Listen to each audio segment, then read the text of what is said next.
मुख्यमंत्री अन्नपूर्णा योजनेअंतर्गत महिलांना 1 वर्षात 3 घरगुती गॅस सिलेंडर मोफत देण्याचा निर्णय घेतला आहे.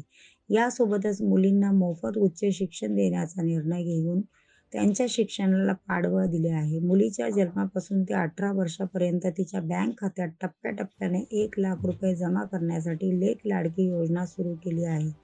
मुख्यमंत्री युवा कार्य प्रशिक्षण योजना सुरू करून लाडक्या बहिणीसोबत लाडक्या भावासाठी प्रशिक्षणाची संधी उपलब्ध केली आहे.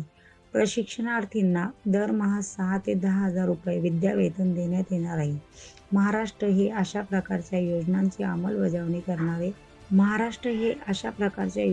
अंमलबजावणी करणारे पहिले राज्य असल्याचे मुख्यमंत्री एकनाथ शिंदे यावेळी म्हणाले.